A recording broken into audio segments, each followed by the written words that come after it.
Cette mairie a été bâtie en 1924. Est-ce que vous avez déjà fait un petit tour dans la ville? Le Tibianca, ça symbolise la condition ouvrière après la Révolution française. Après la Révolution française, il y avait du travail ici. Il y avait des usines de fibres, des usines de chemin de fer où on fabriquait des locomotives. Il y avait des usines textiles.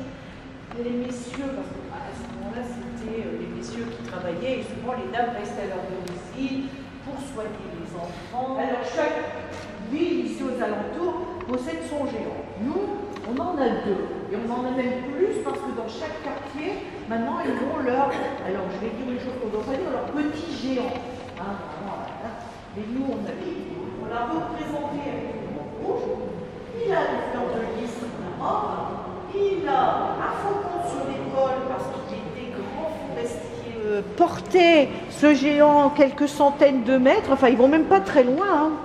Donc il se relaie entre porteurs de géants, il y a une association de porteurs de géants.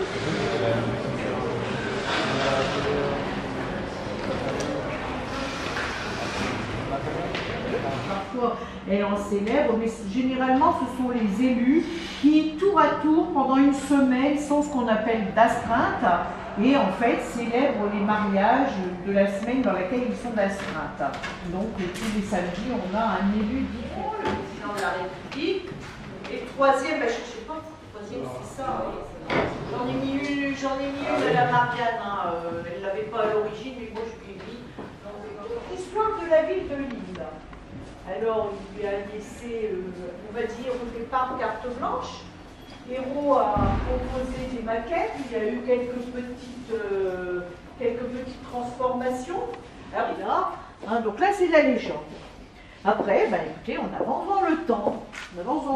Là, on est au XIIe siècle, avec Philippe le Bel qu'on appelait le capétien centralisateur. Enfin, Philippe le Bel, pour tout résumer, s'entendait pas très bien avec l'Angleterre, qu'on appelait le repas du vœu du faisan, hein, pour concrétiser son accord. Alors on l'appelait le repas du vœu du faisan parce que pendant ce repas, Philippe le Bon a prêté serment de partir en croisade devant un faisan. Parce que le faisan a été considéré comme un oiseau noble. 109 mètres avec les paratonnerres. En haut du beffroi, il y a ce qu'on appelait des guetteurs. Et en fait, c'était des tours de guet avant les beffrois. Aussi bien par les caméras que par le TGV. La gare TGV qui a été créée ici à Lille. Le VAL, c'est notre véhicule automatique léger, c'est notre métro. En haut, je vous ai parlé des signatures du tunnel sous la Manche et la communication aussi par la musique avec le Palais de la Musique, ce bâtiment rond qui est le siège de l'Orchestre National de Lille. Alors voilà, en résumé, toute l'histoire de la ville de Lille. Alors moi, je vous souhaite un bon séjour chez nous. Et je vous laisse en compagnie de Mme Bresson qui va vous parler. Merci beaucoup, Cécile. Visite, en fait, c'est un plaisir. Et je salue M. Hagenauer et M. Cancren qui vous accompagnent et qui sont là pour coordonner l'ensemble de vos activités. Bien, vous avez eu une visite de la spectaculaire salle dans laquelle nous sommes, puisqu'elle a été complètement décorée par Hérault. Vous avez eu cette visite. Donc pour Saint-Louis, quel dispositif vous avez pris et quel type de déchets vous avez utilisé pour créer cette énergie propre dont vous parlez? Je vous réponds après. Je vous fais le tour et puis je vous réponds.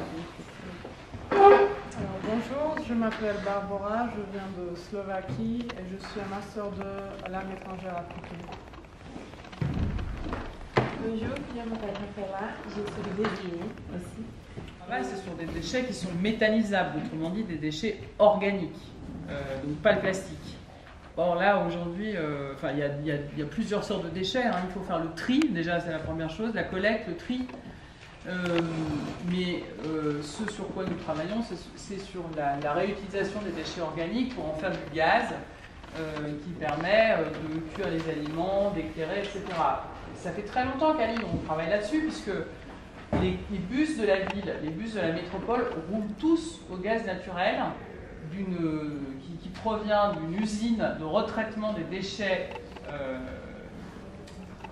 organiques de la métropole lilloise, qui s'appelle le Centre de valorisation organique de Sequedin, et tous les bus, il y en a plusieurs centaines, roulent avec ces déchets organiques, et ça fait 10 ans que ça dure. Donc c'est une expérience qu'on a, mais là c'est un énorme truc, ça coûte très cher, c'est de très gros investissements. C'est en Inde, je crois. Les voitures, le numéro d'immatriculation termine par chiffre pair.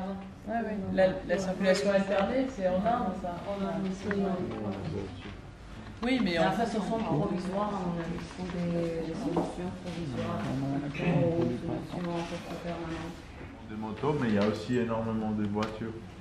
Donc ça commence à se voir maintenant les problèmes de pollution, surtout dans les deux plus grandes villes. Surtout parce qu'il y a une qui est mise dans une vallée. Et en plus, ils ont mis des usines partout. Ah ouais, et donc ça commence à se voir. Et les gens, en fait, ils commencent à dire, mais qu'est-ce qui se passe? Beaucoup. Mais ça désengorge le trafic, c'est-à-dire qu'on a des véhicules plus petits, donc ça fluidifie. Les voitures, non seulement elles sont énormes, elles consomment plus, et en plus de ça, comme elles sont dans des embouteillages, elles continuent à émettre. Alors qu'une moto, si ça file, ça file. Donc en fait, il faut réfléchir à tout ça. C'est pas seulement le fait d'avoir un moteur.